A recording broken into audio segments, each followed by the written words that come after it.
Eric, Richard, great to have you. You've built a platform of software tools to optimize and automate the financial function of insurance businesses, and you're improving their financial accounting, regulatory reporting, and analytical processes. You're working with insurance and broking businesses from startups all the way to some major companies. We'll be talking about some of those. Richard Tyler, you're CEO and you're a founder. You've had a background of working directly in and for insurers and technologies. And Eric Butler, you're head of Americas and Bermuda, and you founded Phinsys back in 2010, Richard, which means you are definitely in our Survivor series. How do you summarize what you actually do? What problem are you solving for insurers? So it's really about the processing of data from point of entry all the way through the sort of financial process, data manipulation, utilization of data for actuarial modeling, financial reporting, etc., whether that be internal management, regulatory, statutory reporting, and making it that process is just seamless and straightforward for people to understand how that one transaction then supports all of those different reporting needs across the entire enterprise. What were the kind of problems you had before that led you to go and decide to build a company to solve the problems? It was really about the piece where you could see what companies were trying to achieve, but they were still very much in sort of Excel processing, access databases, all this world of building things that weren't scalable, that couldn't sort of adapt and sort of increase in volume of data or number of attributes you want to analyze your data by. And so it's a way of going out there and actually building these sort of processes and systems that could be utilized across all of these companies with a very simple sort of footprint of code beneath them. How do you bring this to life for people if you want them to create a mental image of what Phinsys looks like when they're using it in their job? I always want them to be thinking about what are the outputs that they want to be able to support them doing their business and not really worry too much about what happens in between. Because that's the piece where we've sort of taken our understanding of all of the inputs from various sort of policy admin systems, claim systems, etc., taking that data through and then turning it into all the data they need to analyze. So whether it's going through the earnings processes, the calculation allocation of IBNR, the ledger sort of integration piece of turning it into double entry journals, all of those things are just the outputs of a clever process that we've built that sort of automates that as much as possible and streamlines that entire processing window. Richard, I want to come back to a bit more about the applications. One of the things I know you do is ETL, extract, transform, load. It's really the piece about being able to take data out of source systems, multiple source systems, being able to transform that data into a conformed data model and dealing with what we'll call dimensional transformation. And what that really means is that we want to be able to show data as it was, as it is, and as it would have been, which is really the three different slices that you want. As someone from the business wants to see everything as it is now. The finance people want to see it as it was at a point in time. And the actuaries often want to see things as it would have been.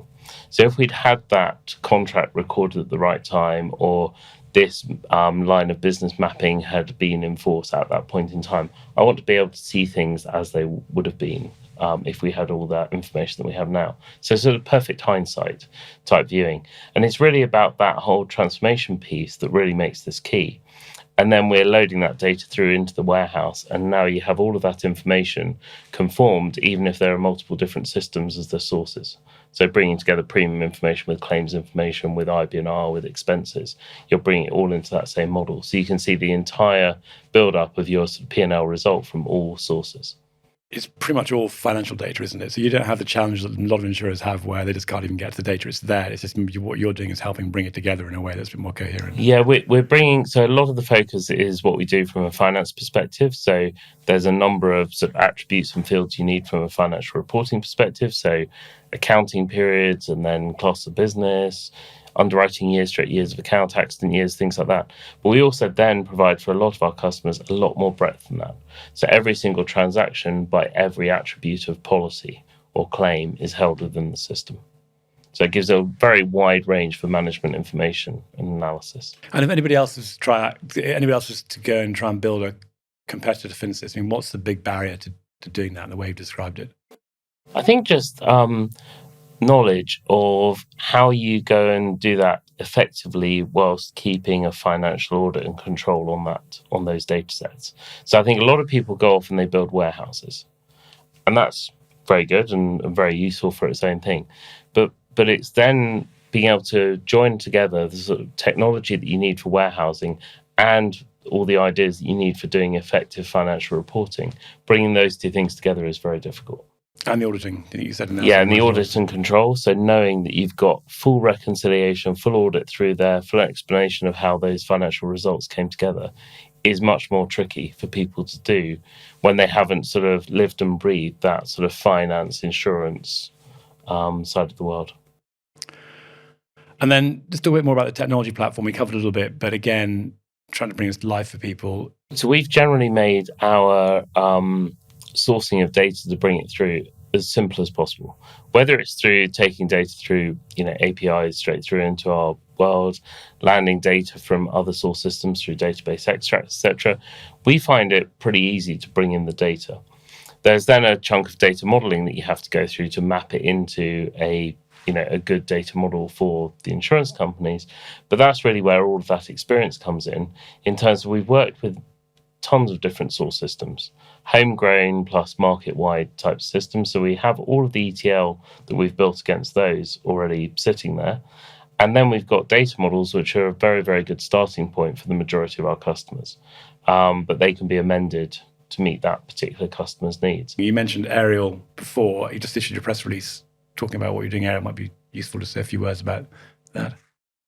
We've been working with Ariel for a little while on building out the integration of all of their data from the source systems to build out the finance data warehouse to support their reporting.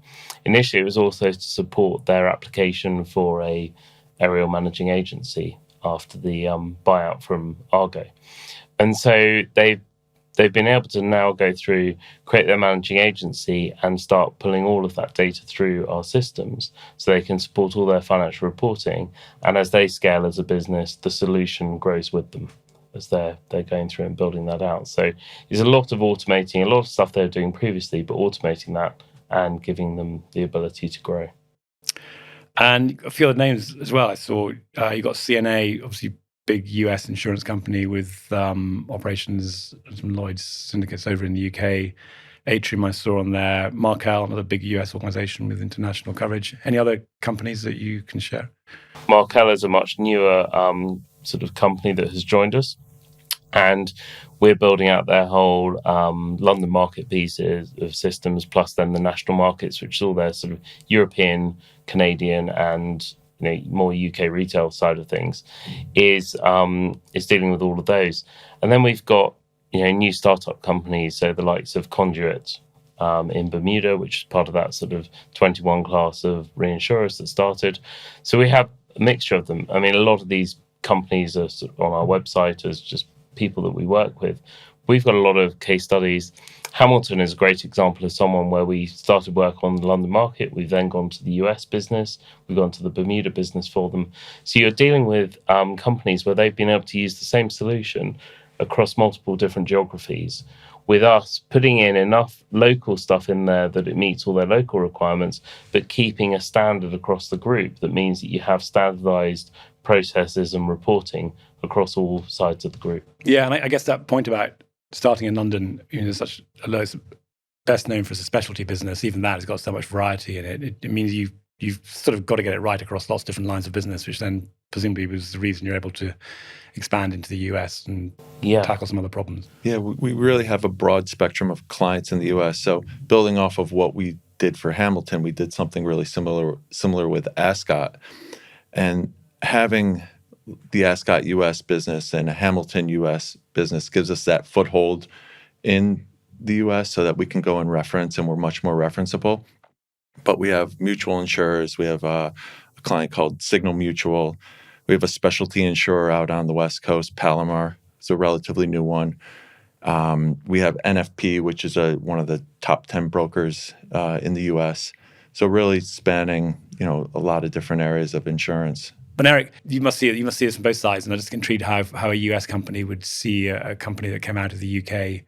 What are the sort of challenges and opportunities that you see when you're expanding outside of the UK? I think it's really important to have a US presence, which is why we've built out the US office. We've hired over a team recently to help on the implementation side across the US. So just having that local team and the referenceability in the U.S. is going to continue to help us grow there. We touched on competitors earlier on, but if you look out there as the organizations you might feel are organizations that are competing with you, where do you sort of position yourselves relative to other choices that companies might have? Yeah, this is an interesting one, because I think our biggest competitors are when insurance companies are trying to build this internally themselves. So it's back to my Capgemini experience, where that's what Capgemini was doing.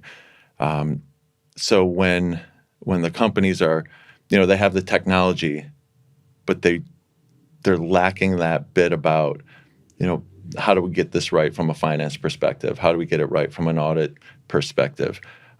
Building a warehouse in itself is fairly straightforward, but it's the other bits that Phinsys does, bringing in the actuaries, bringing in finance, making sure all of that data is there to satisfy all of those parties. I think that's what the companies are missing. And then they tend to come back to us after they've gone down their 3-year path to build out their warehouse and their financial solution, spend millions of dollars, and then they circle back to us afterwards. But you must have seen quite a big difference, I suspect, Richard, in the last 12, 13 years, just the increasing availability of modular systems and this whole build versus buy choice. So what might have been a bit more of a challenge if you go back 10 years now, APIs have been around now for over 20 years, but finally, if you wouldn't release a product today, a software product without an API, not all APIs are as good as each other, but that must be quite a big shift for you that's working in your favor in terms of the point Eric makes about build versus buy. So simplifying the problem for a lot of people is very key in terms of you suddenly go in there and you get them to the point where they start to understand that actually their big thing of value in their businesses is improving and increasing their chance of success in getting new business and better price business and so on and so forth. And actually the financial process or taking data through the financial process is not huge value add, to be fair, but it's about something that's a necessity to go and do it for all of those reporting pieces. And so it's really about your API piece. It is really about the ability to integrate data quickly from all of those different sources into a system such as ours. That actually means you're not doing a huge amount of investment every time. So if they need to write a new piece of business, they need a new underwriting system to support that. It should be a very seamless process for them to bring that through. Equally, if you get your data model right and something like IFRS 17 comes along or Solvency 2, etc., you want to know that you're in a world where you've got all of that data is already sitting there available to you to go and build out those regulatory reporting needs, or to go and build out additional analytical pieces for actuaries to do work on. And so just picking up a little bit, so if someone's out there thinking, okay, I kind of like to work with Phinsys, I either haven't got the budget or I don't want to go down a whole process of changing a lot, what's the example of a relatively easy access point to start working with you on one of the components you offer? So it really depends on the scale of their problem. What typically happens is that we end up working with people on a part of that, and then they see how that platform works and what it can do. And then you end up working on other bits that they need. And the only thing that I would say with that is that that's actually the way we like to approach all of our projects, is that this doesn't need to be a 3-year, multi-million pound sort of setup. It's you have a vision of where you're heading to, but go and deal with it in bite-sized chunks that deals with this problem, get that successfully done. And that keeps the engagement of your own teams up there. It gives you choice along the way. If there's change that needs to be incorporated, it gives you all of those capabilities to do that without breaking a 3-year project where people never really get what they first thought they were going to get. And you lose a lot of people's sort of interest and excitement along the way, because there's a long drain. And how do you explain that return on investment? Because these days, people are being challenged on making investments and costs. I mean, how is there a relatively straightforward way that you can explain to people you invest a certain amount of Phinsys, then you can see savings or other returns? Yeah, I think it's about the ability to scale your business and grow your business. And as everyone knows, that the best way to go and improve your expense ratio is to write more premium. It's not often actually about cutting headcounts, because there's a certain amount of jobs that just need to be done. So this is about the ability to go and scale your business pretty rapidly when opportunity arises. So at the moment, we've got a very hard market on the insurance side and reinsurance side. And the ability to know that you could actually go and have any new business processed through, any new business lines incorporated, any new sort of underwriting, pricing platforms, etc., that data brought through without having a big cost of infrastructure and integration of all of those data pieces is actually a very key thing to giving people that ability to grow at an effective expense ratio. It's really intrigued for us looking at the people we know well and how they're partnering together. I see you're doing some work with Applied Systems and Epic, but how do you think about that generally as sort of partnerships and collaboration? Yeah, so Applied is a good example. Applied has a product called Epic, and they're one of the biggest front-end systems across the brokerage space. So we've, off of the back of a successful project with NFP, who used Epic, we developed a relationship with Applied so that they can now help us get into, all of their clients, everyone using Epic. We know how to extract data from the system seamlessly now. So bringing us into their other clients is really a no-brainer for them. And in the insurance space, or the brokerage space, at first we were solving a pretty specific problem around revenue recognition. But as Richard alluded to earlier, once companies realize the power of the platform and all the other things it can do, it's getting their data sorted so that when they have these revenue recognition changes down the line, their data is at a place where that's a seamless process for them. Any updates to reporting standards or revenue recognition standards. What's the next place people should go to learn more about what you're doing? So there's a ton of information on the Phinsys website, so Phinsys.com, and then under our case studies section on the website, very detailed information about every product and how they actually have been applied in specific cases. And then, Richard, my challenge for you, as I tend to say, people may take away a few things from this, but if there's one thing they should take away, what should they remember about Phinsys? I think it's really a case of we do the dangerous word, but the boring things really well, in terms of there's this very hard thing about putting in financial systems, and people think it's easy. And actually, people can make some significant mistakes with the wrong architecture. And I think it's taking on that right architecture and the right brains to go through and implement a solution that is going to work guaranteed first time round. Good. Well, thank you very much. And thanks for carving out some time whilst you've been here over in the UK as well. I hope to see you in New York next time. We love the energy out there. So we'll be back out there before the end of the year, I'm sure. Be great to see you. Thanks. Cool. Thank you.